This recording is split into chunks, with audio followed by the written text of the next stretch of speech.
Amados irmãos, eu quero convidá-los a abrirem as suas Bíblias em Gênesis, capítulo 28. Gênesis, capítulo 28.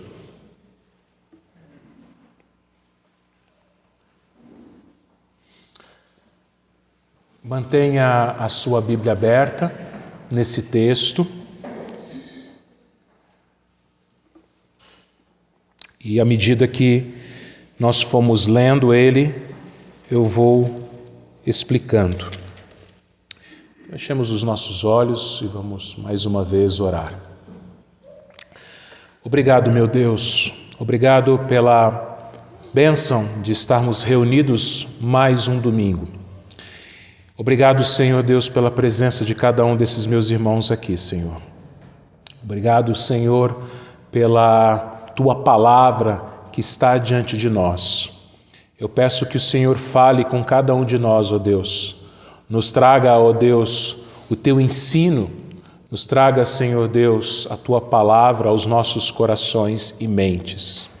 Ó Pai Santo, que ela não volte vazia, mas que ela transforme vidas, ó Deus, molde vidas a fazermos conforme o Teu querer. É o que te pedimos em nome de Jesus. Amém. Meus irmãos, no domingo passado, nós vimos como Deus lida com famílias quebradas. Famílias pecadoras, cheias de defeitos, de fraquezas, de limitações. Se nós olharmos, meus irmãos, todas as famílias são quebradas, porque todas as famílias são pecadoras. Todos nós somos pecadores. Nós temos estudado, meus irmãos, já há alguns meses o livro de Gênesis e vimos que Deus criou todas as coisas boas. Porém, no capítulo 3 de Gênesis, o homem desobedeceu à ordem de Deus. No entanto, não pense você que Deus foi surpreendido com a queda, foi surpreendido com a desobediência humana. Até mesmo a queda do homem estava nos planos de Deus, porque ao cair, tornou-se necessário um Salvador, um Redentor para o homem. E Deus, lá em Gênesis 3,15, promete isso ao homem, dizendo que o descendente da mulher esmagaria a cabeça do descendente da serpente. Deus, antes da fundação do mundo, nós vemos isso em Efésios capítulo 1, Ele escolheu para si um povo.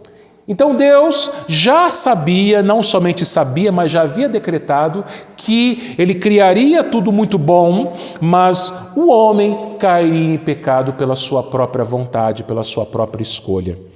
E assim toda a humanidade tornasse-se culpada do seu pecado. Toda a humanidade tornasse-se pecadora.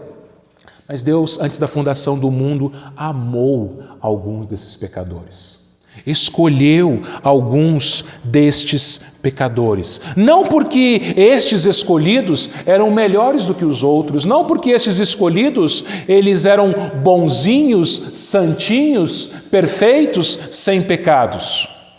Mas Deus resolveu fazer isso para demonstrar a sua graça. Graça é quando Deus te dá aquilo que você não merece. E Deus, Ele demonstra a sua graça em toda a história da redenção ao chamar aqueles que Ele escolheu e lhes dar a salvação, e lhes dar Jesus Cristo, e lhes dar a vida eterna. Domingo passado, meus irmãos, nós vimos aquela família quebrada. O pai, Isaque, que preferia o filho mais velho, Esaú, e resolveu dar a bênção ao seu primogênito, escondido do resto da família, sendo que a prática era uma reunião de família para que aquela bênção fosse promulgada. Esaú era aquele homem com ódio no coração, que desprezava as coisas de Deus, que desobedecia a seus pais.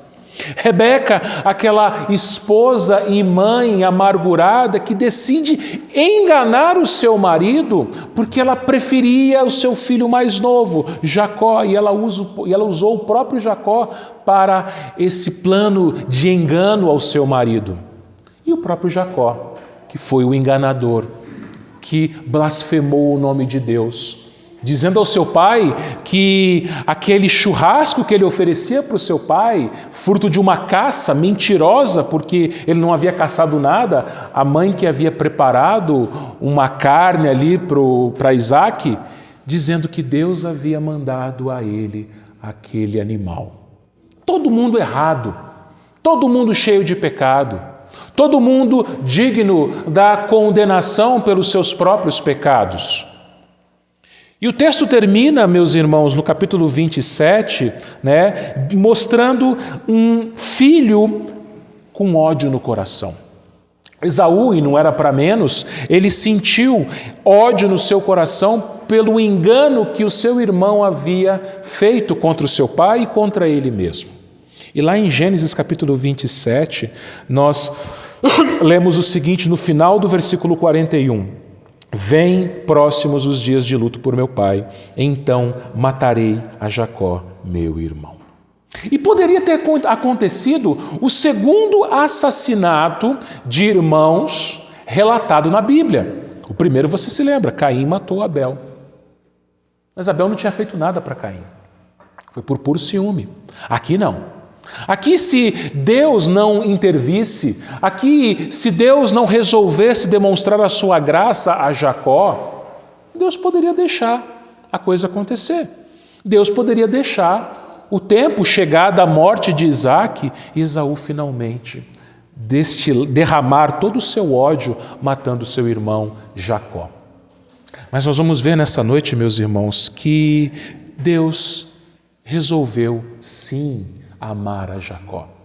E não porque Jacó era bonzinho, porque a gente já viu, Jacó não era nada bonzinho, Jacó não era nada merecedor. Deus escolheu Jacó antes da fundação do mundo, antes que ele fizesse qualquer coisa, boa ou ruim.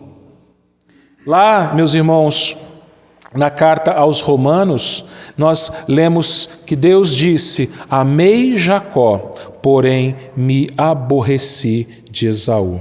Esse é o tema que eu quero meditar com os irmãos nessa noite.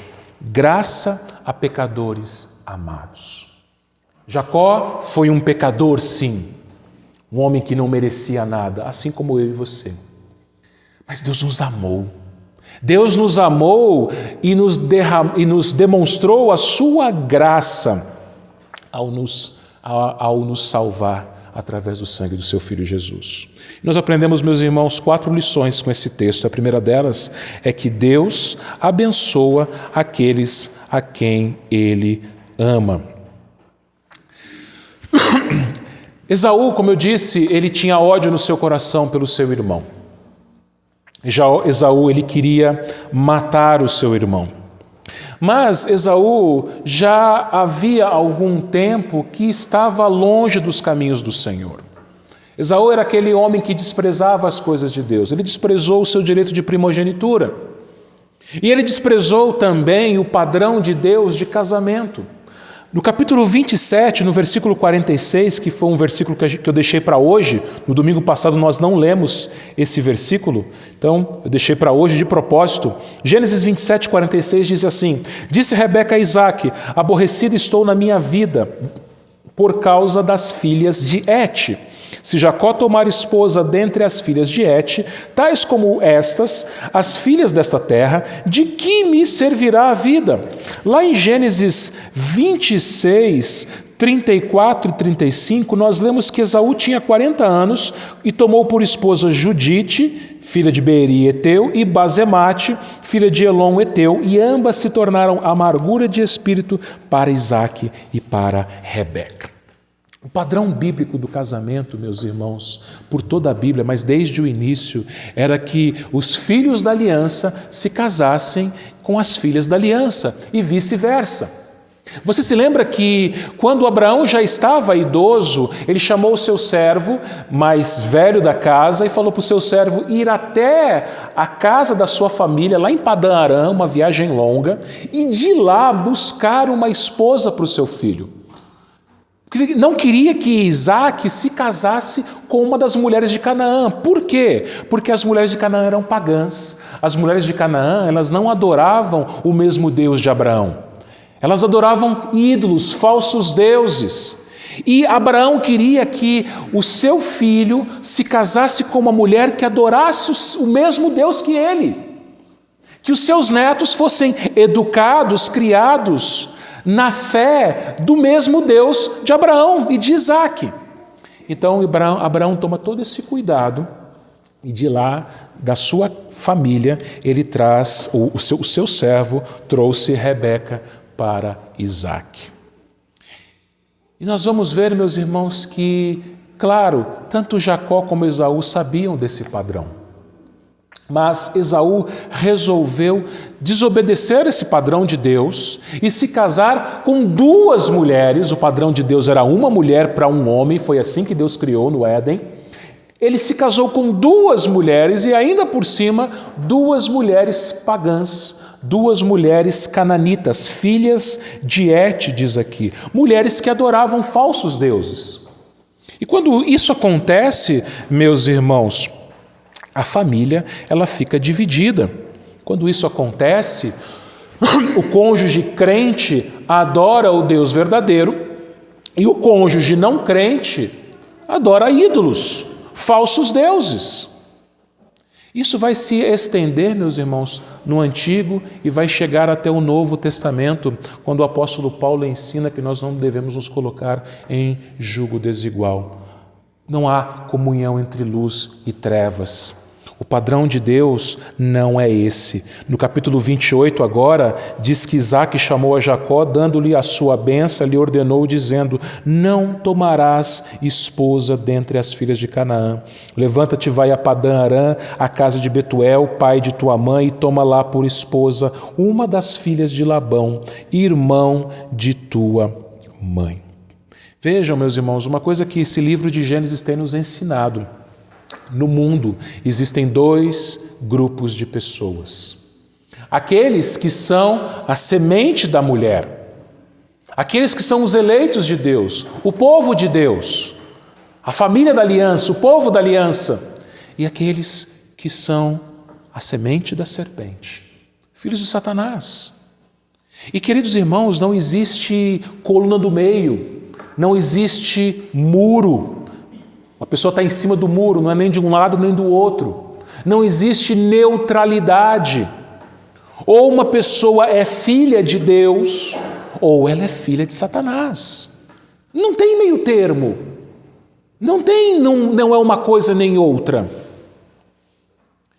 Irmãos, essa era também a preocupação de Isaac para com o seu filho. Ele fala: não se case com as mulheres de Canaã, mas vai lá, dentre a família da sua mãe, se case com alguém que é da família da aliança. Esse deve ser o desejo de um pai crente, de uma mãe crente. Um pai crente, uma mãe crente deve desejar no seu coração, deve orar a Deus para que os seus filhos se casem com filhos e filhas da aliança. Pessoas crentes. E vejam, não somente membros de igreja, mas pessoas convertidas de verdade, pessoas que adorem o mesmo Deus. O casamento, meus irmãos, não é apenas um relacionamento emocional, um relacionamento amoroso, um relacionamento físico também, mas mais do que todas essas coisas, o casamento é um relacionamento espiritual. São duas almas juntas, unidas por Deus como uma só carne, que adoram o mesmo Deus. Casamento é algo que vem dos céus. Deus criou o casamento no padrão dele. Por isso que Isaac, como um pai crente, ele teve esse cuidado com o seu filho para que ele não se casasse com uma mulher pagã, com uma mulher que não adorava o seu Deus, o Deus Jeová, o Senhor nosso Deus. Em seguida, nós lemos que Isaac, ele deu a sua bênção a Jacó. O versículo 3 diz assim: Deus Todo-Poderoso te abençoe e te faça fecundo e te multiplique para que venhas a ser uma multidão de povos. E te dê a bênção de Abraão, a ti e a tua descendência contigo, para que possuas a terra de tuas peregrinações, concedida por Deus a Abraão. Agora Jacó não precisa mais enganar seu pai. Antes, Jacó enganou seu pai e recebeu a bênção da primogenitura.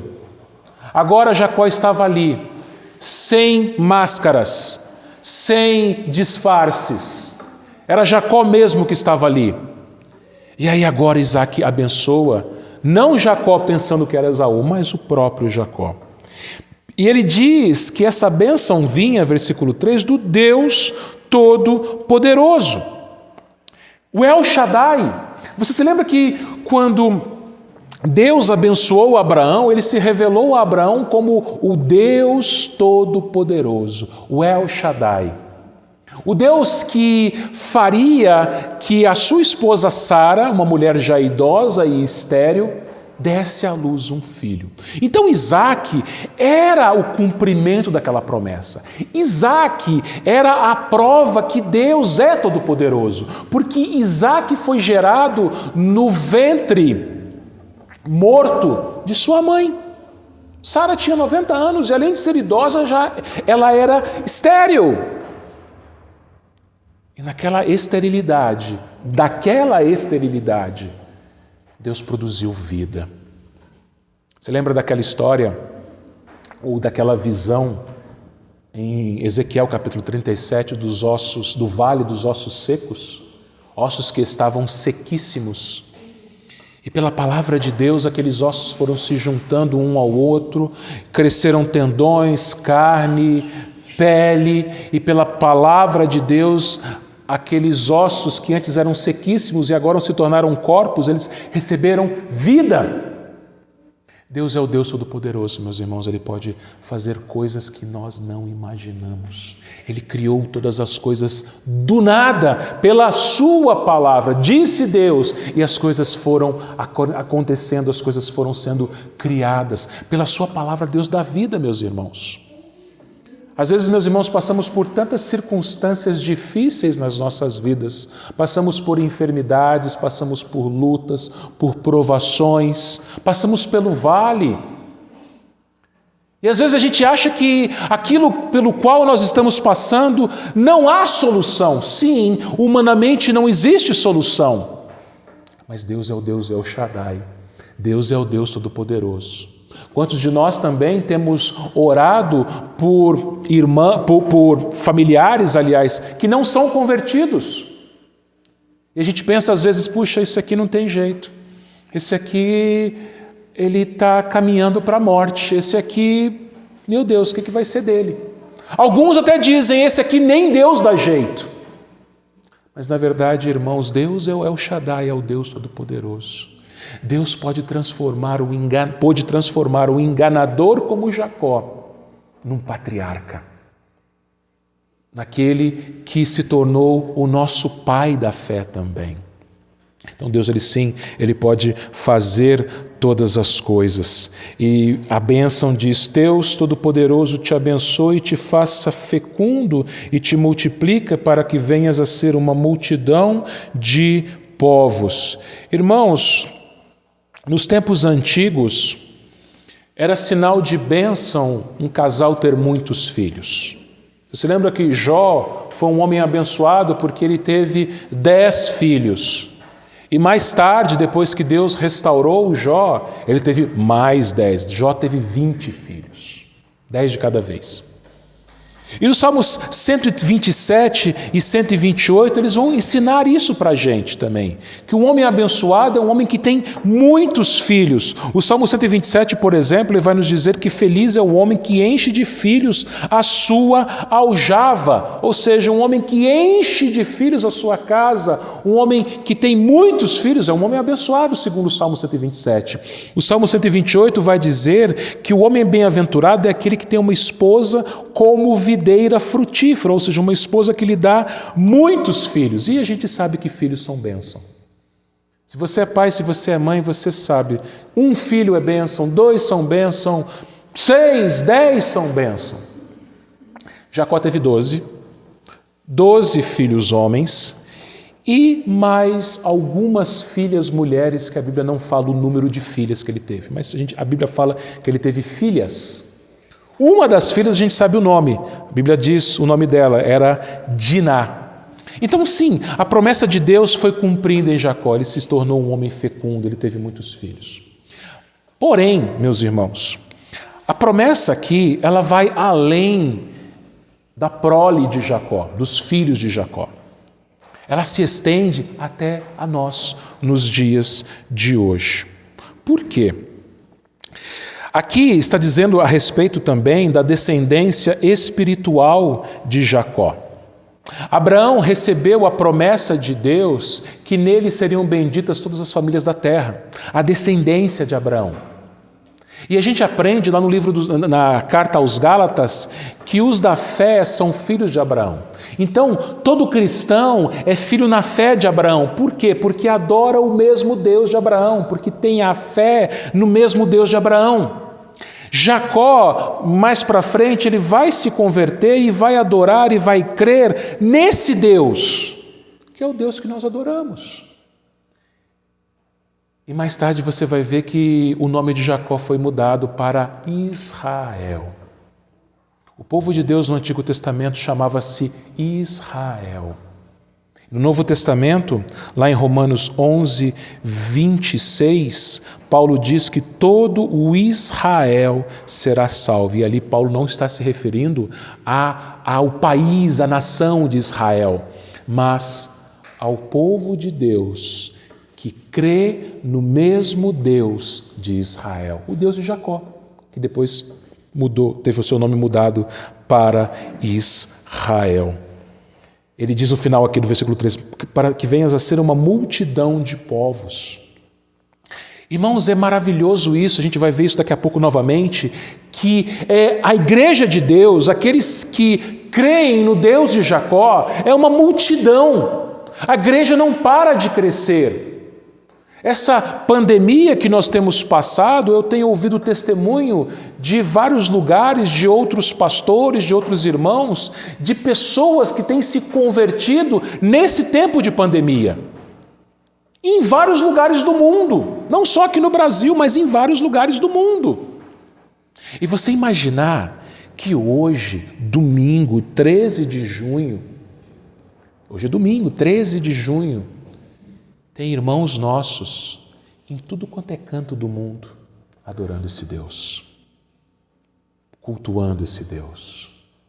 Essa promessa se cumpriu, se cumpre hoje em nós. Versículo 4, e te dê a bênção de Abraão, a ti e a tua descendência contigo, para que possuas a terra de tuas peregrinações, concedida por Deus a Abraão. Então veja, a bênção ela é dupla. No versículo 3, a bênção se refere aos herdeiros. Jacó teve muitos filhos, mas a descendência espiritual de Jacó é a igreja, somos nós. A igreja cresce. Cada vez que uma pessoa se converte, é batizada, professa sua fé, é o cumprimento desse versículo 3 de Gênesis 28. Agora o versículo 4 vai falar sobre a herança. O versículo 4 vai falar sobre a terra das tuas peregrinações. Abraão, Isaque e Jacó foram homens que peregrinavam. Eles não tiveram residência fixa. Eles eram nômades, ou melhor, seminômades. Eles paravam, ficavam um tempo no lugar, depois eles se moviam, iam para um outro lugar. Então eles tinham uma vida Eles circulavam, eles não tinham um paradeiro fixo. Porém, Deus havia prometido para Abraão, depois para Isaque e agora para Jacó, que os seus descendentes herdariam aquela terra, a terra de Canaã. Isso aconteceu de fato. Muito tempo depois, a gente vê isso no livro de Josué, o povo de Israel, então, ele herda aquela terra. Deus, então, dá aquela terra para os descendentes de Jacó. E aquela terra se tornou a terra deles, a terra de Israel. Mas, de novo, aqui essa promessa ou essa bênção não está se referindo apenas aos descendentes na carne, os descendentes de sangue de Jacó, mas também aos descendentes espirituais. Nós, meus irmãos, também somos peregrinos nessa terra. Por mais que você tenha vivido a vida inteira no mesmo lugar, e é a realidade da grande maioria aqui, alguns até mesmo viveram a vida inteira na mesma casa, nunca se mudaram de casa e talvez passem o restante das suas vidas no mesmo lugar, na mesma casa. Nós precisamos entender, meus irmãos, que este lugar, esta terra, não é a nossa terra, não é o nosso lugar, não é a nossa casa. Nós estamos aqui de passagem. Essa é a terra das nossas peregrinações. Nós estamos numa viagem, nós estamos caminhando para a Canaã celestial, nós estamos indo rumo ao novo lar, ao novo céu, à nova terra. Somos forasteiros nessa terra. Este mundo não é o nosso lar. Nós não podemos nos apegar às coisas deste mundo. Nós não podemos nos apegar aos tesouros desse mundo. Por isso que o cristão não tem medo de morrer. Porque o cristão sabe que o morrer é lucro. Viver é Cristo. Nós vivemos para Ele e com Ele aqui. Mas quando chegar a hora da nossa morte, nós estaremos em casa, com o Senhor em casa. Uma vez eu vi uma frase muito interessante que diz assim: viajar é bom, melhor ainda é chegar em casa. É bom viajar, eu gosto de viajar, eu gosto de sair, conhecer lugares novos. Eu e minha família já tivemos a oportunidade de conhecer alguns lugares, poucos é verdade, a gente gostaria de conhecer até mais. Mas é tão bom quando você volta para casa, você volta para a sua casa, para a sua cama, é bom demais. A gente tem que pensar nisso, meus irmãos, nós não estamos em casa, espiritualmente falando, nós estamos peregrinando, indo para casa, para o novo céu e para a nova terra. Não tema a morte, meu irmão, não tema as intempéries desta vida, as dificuldades desta vida, as lutas desta vida. Deus está com você e você está indo para casa, para a nossa casa, o novo céu, a nova terra. Segunda lição que esse texto nos ensina é que Deus, Ele move aqueles que Ele ama. Versículo 5 diz assim: assim despediu Isaque a Jacó, que se foi a Padã Arã, a casa de Labão, filho de Betuel, o arameu, irmão de Rebeca, mãe de Esaú e de Jacó.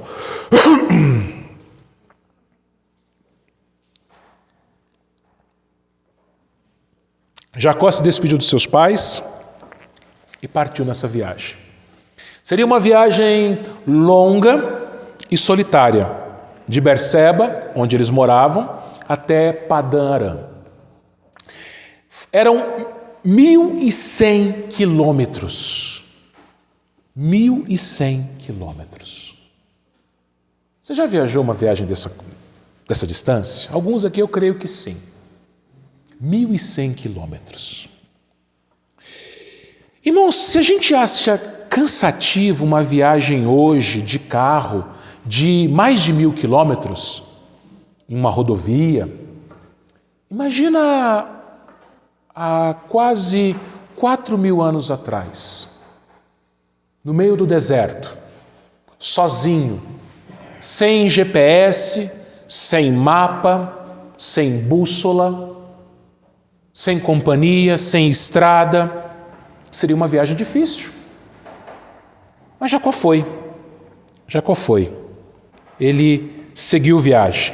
Versículo 6. Vendo, pois, Esaú que Isaque abençoa Jacó e o enviara a Padã-Arã para tomar de lá esposa para si, vendo que ao abençoá-lo lhe ordenara, dizendo, não tomarás mulher dentre as filhas de Canaã, e vendo ainda que Jacó obedecendo a seu pai e a sua mãe, fora a Padã-Arã, sabedor também que Isaque, seu pai, não via com bons olhos as filhas de Canaã, foi Esaú à casa de Ismael, e além das mulheres que já possuía, tomou por mulher a Maalate, filha de Ismael, filho de Abraão e irmã de Nebaiote. Irmãos, primeiro, quero chamar a sua atenção a esse versículo 7. O versículo 7 diz que Jacó obedeceu seu pai e sua mãe. Você lembra que Jacó tinha 40 anos, né? Esaú tinha 40, Jacó gêmeo, 40 também. Quando sua mãe e seu pai chamaram Jacó e falaram para Jacó para irem nessa viagem de mais de 1.000 quilômetros até Padã-Arã e lá se casar com uma das filhas de Labão, ele acabou se casando com as duas, né? Lia e Raquel, porque ele não queria os seus pais não queriam que ele se casasse com uma das mulheres de Canaã. Jacó poderia ter respondido o seguinte, falar, pai, eu tenho 40 anos, eu cuido da minha vida, não se mete na minha vida, eu escolho quem eu quiser para eu casar, não é o senhor ou a senhora mãe que vai estabelecer regras para o meu casamento. Ou ele poderia também ter dito o seguinte, não, eu não vou viajar não, meu irmão está com ódio de mim, a gente vai se ver. Quem aqui nunca brigou com o irmão? Quem aqui nunca se estranhou com o irmão?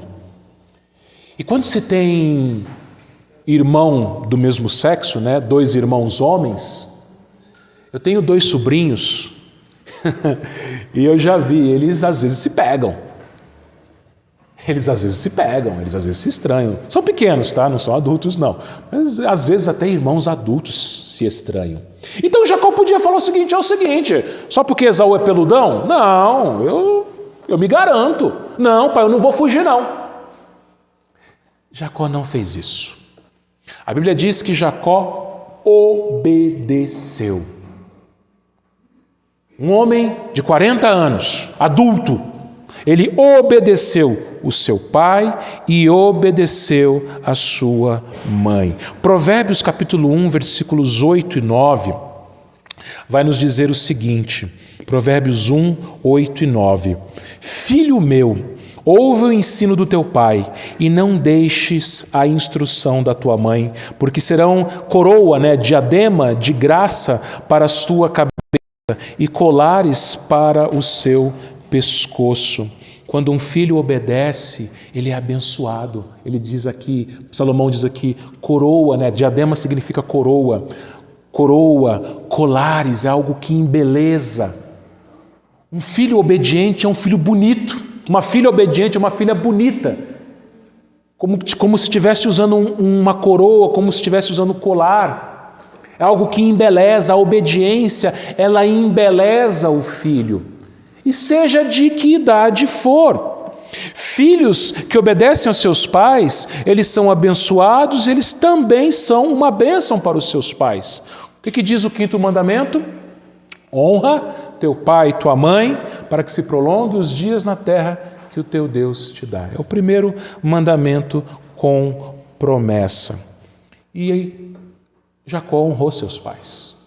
Ele fez aquela viagem dura, difícil, longa, para se casar com uma moça da família da aliança. Agora olha para a Bíblia novamente, lá em Gênesis 28. Diz o versículo 6 que Esaú, ele viu Isaque abençoando e ordenando Jacó a não tomar como mulher uma das filhas de Canaã.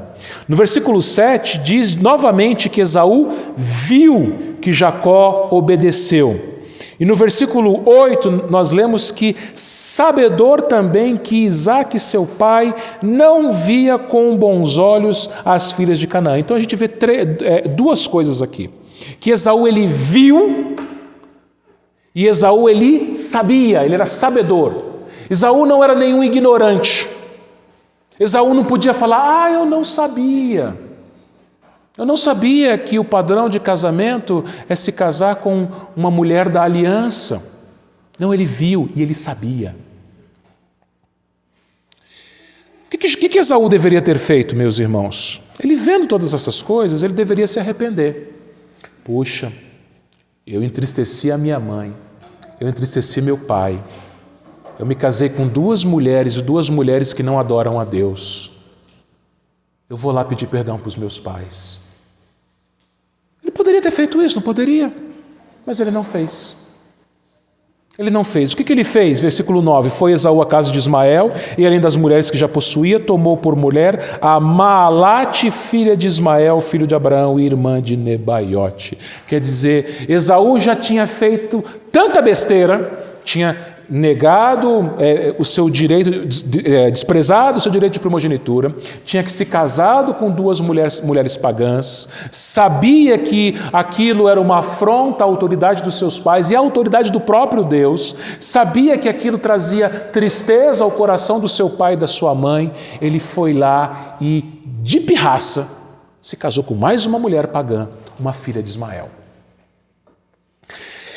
Esaú, meus irmãos, era aquele filho que desafiava a autoridade do seu pai. Aquele filho rebelde que desobedece o pai e a mãe de propósito para provocá-los.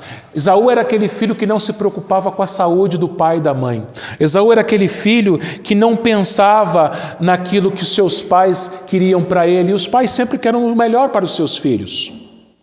Esaú sim, foi aquele filho que diz, a vida é minha, eu faço o que eu quiser dela. Eu caso com quem eu quiser, eu vou casar com quantas mulheres eu quiser e as mulheres que eu quiser. Esaú sim. Agora, Jacó foi obediente, certo? Mas não pense você que Jacó, ao ser obediente, era um filho melhor do que Esaú. Às vezes nós pais cometemos esses erros, né? Às vezes a gente pensa, o meu filho tal, ele é melhor do que o meu outro filho, porque ele é obediente, meu outro filho é desobediente. A gente precisa entender uma coisa, meus irmãos. Jacó, ele só obedeceu a seus pais por causa da graça. A Bíblia nos diz, lá em Filipenses, que Deus efetua em nós tanto o querer como o realizar. Quando nós desobedecemos a Deus, o que Deus está fazendo? Nada. Deus ele está nos entregando aos nossos pecados. Quando a gente desobedece a Deus, é quando Deus tira a mão. Quando o homem desobedece a Deus, é quando Deus tira as suas mãos. E fala, vai, faz o que você quer. Romanos 1 mostra isso. Romanos 1 diz que Deus entregou os ímpios aos seus próprios desejos. Um pai que ama o seu filho, um pai que ama a sua filha, nunca vai falar para os seus filhos, faça o que você quiser, siga o seu coração, a vida é sua, se vira. Não, os pais que amam os seus filhos, eles vão educar os seus filhos e vão mostrar para os seus filhos os caminhos do Senhor.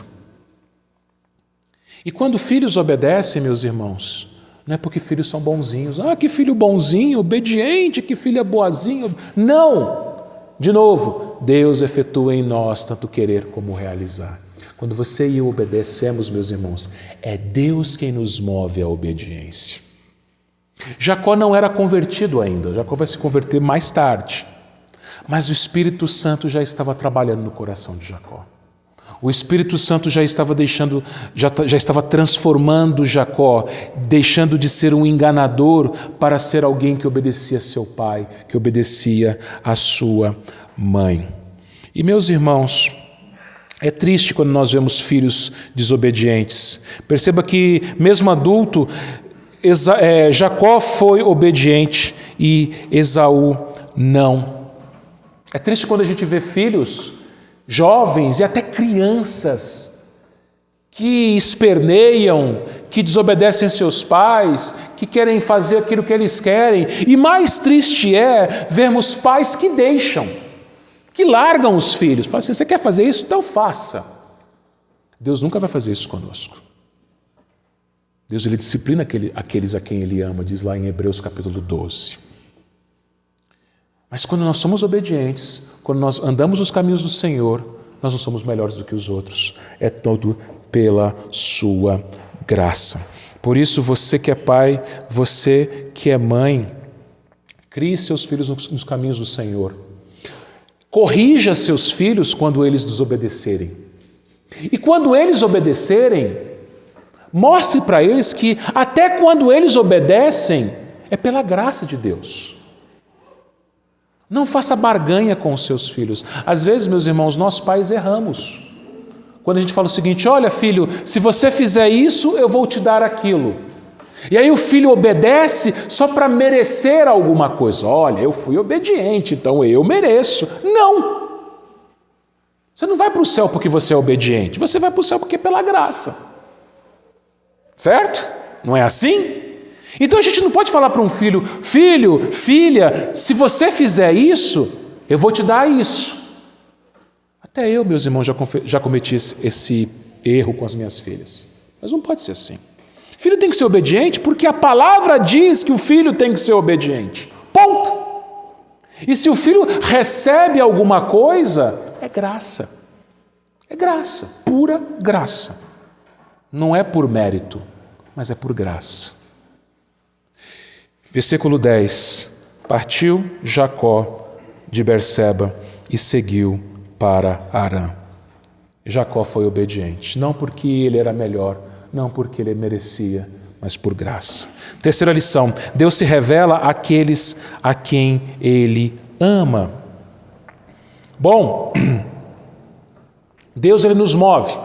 Deus ele moveu Jacó à obediência. Efetuou no coração de Jacó o querer obedecer e a realização da obediência. Mas Deus também moveu Jacó a um lugar onde Deus estava, para se encontrar com Deus.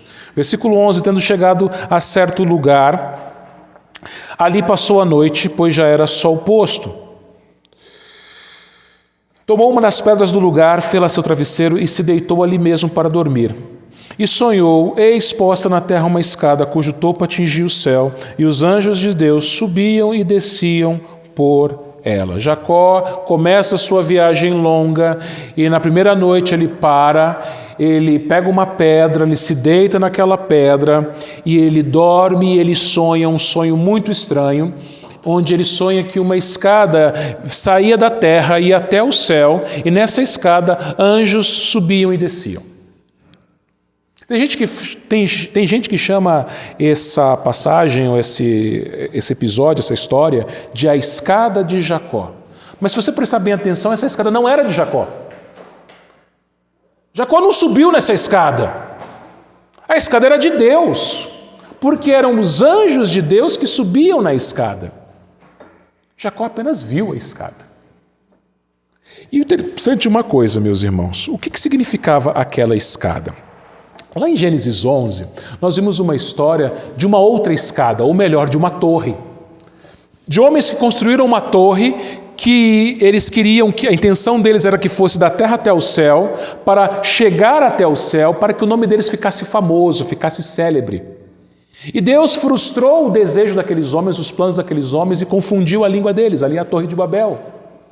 Agora aqui nós temos uma escada que sim, efetivamente, liga terra ao céu.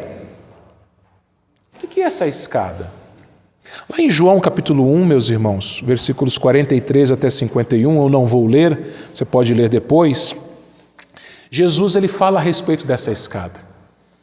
João capítulo 1, ali do versículo 43 até 52, Jesus ele se encontra com Filipe, e chama Filipe para segui-lo.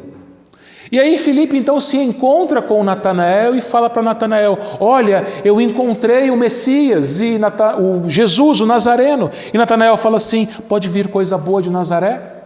E Filipe responde, vem ver. E aí, quando Natanael e Filipe estão chegando perto de Jesus, Jesus fala assim: eis um israelita quem não há dolo. E aí Natanael olha para Jesus e fala: de onde você me conhece? E Jesus fala assim: eu te vi debaixo da figueira.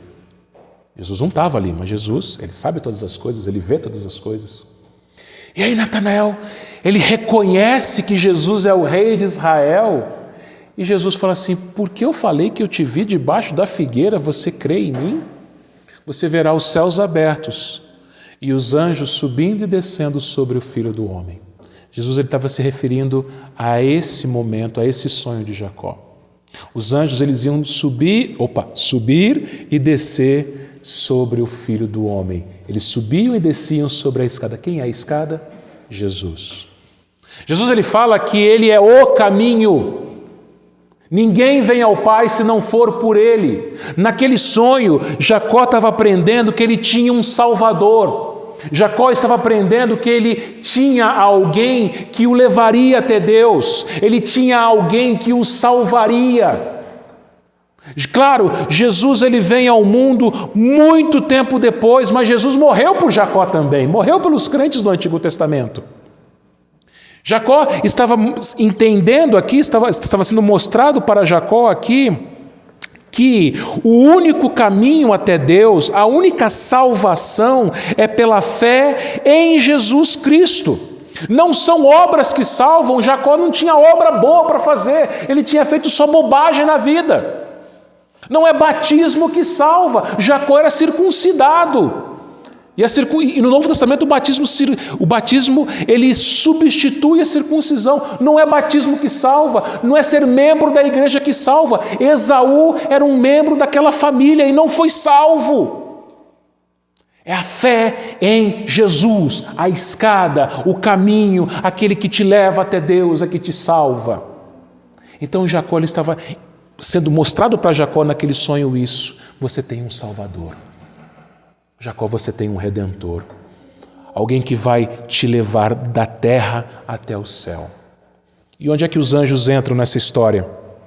Tinham anjos subindo essa escada, subindo e descendo. A Bíblia nos ensina, meus irmãos, que os anjos, eles servem a Deus e servem à igreja. Hebreus 1,14 nos diz que os anjos são espíritos ministradores enviados para o serviço a favor dos que hão de herdar a salvação. Os anjos, eles servem a Deus e nos servem. Eles servem à igreja. E qual é o serviço dos anjos? Salmo 34:7 diz o seguinte: o anjo do Senhor acampa-se ao redor dos que o temem e os livra. Os anjos, eles nos protegem. A gente não enxerga, eles são espíritos. Mas eles estão, durante toda a nossa vida, nos guardando, nos protegendo. São ministros de Deus, são servos de Deus. Deus nos guarda usando esses seus servos, usando esses seus ministros. E esses anjos, eles desciam pela escada mostrando isso, que eles estavam ali para guardar Jacó. E na verdade, quem nos guarda é Deus, né? Deus ele pode até usar anjos, mas o poder que nos protege é do próprio Deus. A Bíblia nos ensina que Ele é o Emanuel, Ele é o Deus conosco, Ele está conosco sempre, até a consumação do século. Ele está conosco até quando nós passamos pelo vale da sombra da morte. Meus irmãos, aqui, Deus está se revelando para Jacó. Aqui é uma revelação, é um sonho. E quando a gente fala de revelação, a gente pode pensar várias coisas. Nos tempos bíblicos, Deus se revelava de várias maneiras. Hebreus capítulo 1, versículo 2 diz que, havendo Deus outrora falado muitas vezes e de muitas maneiras aos pais pelos profetas, nestes últimos dias nos falou pelo Filho, a quem constituiu o herdeiro de todas as coisas e também fez o universo. Então, antigamente, Deus ele se revelava assim, através de sonhos, através de visões, através de teofanias. O que é uma teofania? É quando Deus usa algo criado para se revelar. Então, por exemplo, a sarça ardente. Deus usou lá uma sarça, um arbusto que queimava e não se consumia, e Deus estava no meio daquela sarça conversando com Moisés. Porém, quando todas essas coisas aconteceram, Deus se revelou através dessas formas, porque a Bíblia ainda não havia sido completamente escrita. Quando a gente chega no Novo Testamento, a gente vê que Cristo é quem revela a Deus. E Cristo deixa a sua palavra que nos revela a Ele. Romanos 1,17 vai dizer assim: visto que a justiça de Deus se revela no Evangelho, de fé em fé, como está escrito, o justo viverá pela fé. Como é que qual que é a revelação de Deus hoje? O Evangelho. A justiça de Deus se revela no Evangelho, as Escrituras, a palavra escrita de Deus. Então, se uma pessoa disser o seguinte: eu tive uma revelação, Deus apareceu para mim, eu sonhei com Deus e Deus falou comigo. Meu irmão, minha irmã, sinto dizer, isso não é de Deus. Isso acontecia sim no passado. Por quê? Porque não tinha a Bíblia ainda. Hoje nós temos toda a Bíblia. E vai chegar um dia que nem da Bíblia a gente vai precisar. Quando nós estivermos com Cristo no novo céu e nova terra, não vai ter mais a Bíblia. Por quê? Porque Jesus é a palavra encarnada. A Bíblia é para essa vida. A revelação escrita é para essa vida. Por isso, toda a revelação que nós precisamos, nós temos aqui. Às vezes a gente pensa assim, eu até já vi uma charge, um homem ajoelhado olhando para o céu e falando assim: Deus, fala comigo. Aí sai uma mão assim do meio da nuvem e entrega uma Bíblia para ele. Será que Deus fala com você? Está aqui. Será que você quer ter uma revelação? Está aqui. É só você ler. E Deus vai se revelar a você.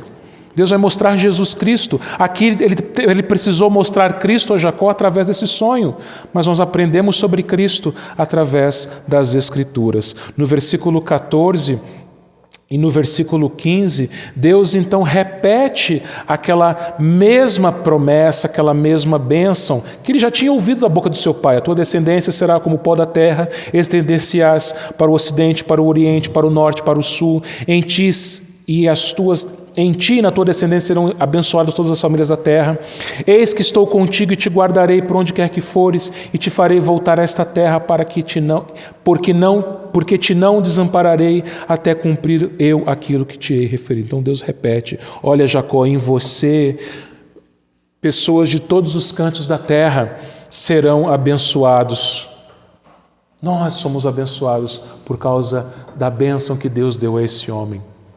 E Deus diz: eu estou contigo por onde você estiver. Se tem uma viagem longa, uma viagem difícil, no meio do deserto, eu vou te guardar por onde quer que fores. Meus irmãos, a nossa vida muitas vezes é como essa viagem de Jacó. Nós vamos ter que passar por situações difíceis, por circunstâncias difíceis, por vales. Mas Deus nos diz, na sua palavra, a sua revelação: eu estou contigo, não temas. Eu vou guardar você, não temas. Alguns crentes ficam preocupados, aliás, todos nós passamos por isso. Às vezes ficamos ansiosos, preocupados, nervosos, com medo. Sabe por quê? Porque a gente lê pouco a Bíblia. Porque se a gente lesse mais a Bíblia, Deus ia se revelar mais a nós. E a gente ia ser lembrado que Deus está conosco. Quarta e última lição: Deus, ele é adorado por aqueles a quem ele ama. Versículo 16: despertou Jacó do seu sono. Disse: na verdade o Senhor está nesse lugar, eu não sabia. Temendo, disse: quão temível este lugar, é casa de Deus, a porta dos céus. Quando você conhece a Jesus revelado na sua palavra, você passa a adorá-lo. Jacó falou assim: Deus está aqui. Ele acordou. Ele não falou: Deus estava no meu sonho. A gente não pode falar só: Deus está aqui. Sim, Ele está aqui. Ele estava no sonho de Jacó, mas Ele está aqui hoje também. Ele estava ali ao lado de Jacó, presente junto com Jacó. E aí o que aconteceu? Jacó temeu. Quão temível este lugar, é casa de Deus, a porta dos céus. Jacó, ele teve reverência. aquele lugar, porque ele sabia que naquele lugar Deus estava. Meus irmãos, nós aprendemos no Novo Testamento, lá em João capítulo 4, que Deus hoje não tem mais um lugar fixo para adoração. Deus não habita em lugares feitos por mãos humanas. No Antigo Testamento ele se fazia presente no tabernáculo e também no templo mais tarde. Não é que ali era a casa dele, mas ele estava ali presente. Hoje nós não temos mais um lugar fixo. Pela graça de Deus, Ele nos deu esse lugar sim, para a gente se reunir. Mas não é que aqui seja um lugar sagrado, mas é um lugar consagrado. É um lugar separado por Deus para que a gente se reúna. E quando a gente vem a esse lugar, a gente deve vir com temor. A gente deve vir com muito temor e com muita reverência. A gente deve vir para o culto, meus irmãos, preparado para o culto. Às vezes nós saímos de casa com 1001 coisas na cabeça. Às vezes a gente se senta no banco da igreja pensando em várias coisas. Muitos de nós nem mesmo ora antes de começar o culto. Nem mesmo se prepara para o culto.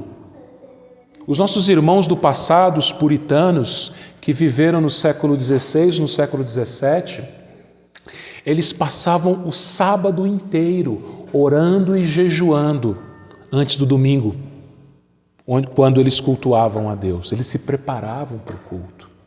Domingo de Santa Ceia, eles passavam a semana inteira anterior à Santa Ceia se preparando, orando, confessando seus pecados, jejuando. E eram crentes muito mais consagrados que nós. Jacó, ele sabia, esse é o lugar de Deus, essa é a casa de Deus. E Jacó, então, no versículo 18, ele se levantou, ele tomou a pedra que era o seu travesseiro. Você imagina, nem travesseiro ele tinha.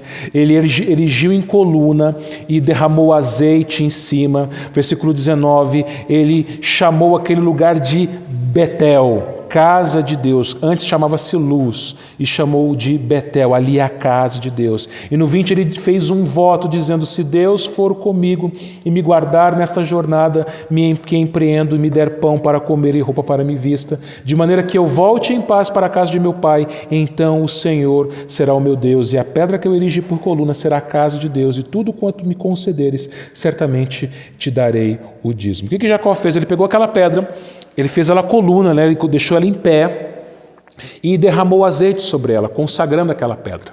Por que ele fez isso?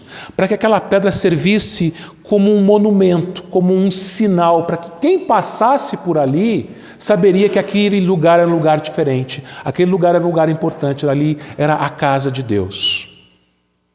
Quando as pessoas passam aqui na rua, elas sabem que este lugar é um lugar onde a igreja se reúne. A gente chama aqui de igreja, né? Mas, para falar a verdade, aqui é o prédio. A igreja somos nós. Daqui a pouco a gente vai embora, a igreja vai embora e o prédio continua aqui. É o local do culto. É a casa onde a igreja se reúne para adorar a Deus. As pessoas passam aqui fora, elas sabem disso. Sabem que ali é o lugar que a igreja se reúne. As pessoas iam passar naquele lugar e saberiam que ali era um lugar de adoração a Deus. Jacó, ele fez um voto. Jacó, você se lembra que ele enganou seu irmão.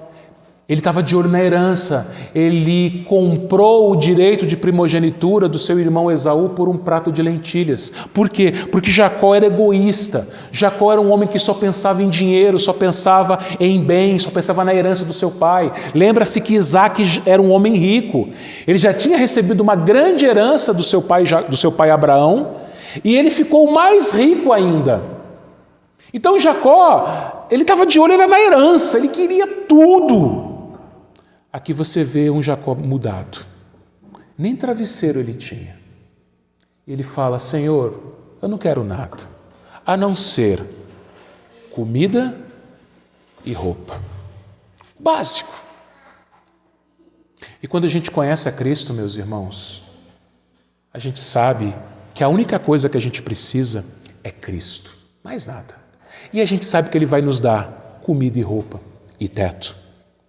E muito mais do que isso. muito, muito mais do que isso. Ele nos sustenta. Não há por que temer, Ele sustenta as aves do céu, Ele sustenta os lírios do campo. Ele nos sustenta, Ele cuida de nós. E Jacó, então, ele termina dizendo que ele certamente daria o dízimo. Quando nós entregamos nossos dízimos, nossas ofertas, meus irmãos, é um ato de adoração. Sabia disso? Adorar a Deus não é somente cantar louvores e hinos.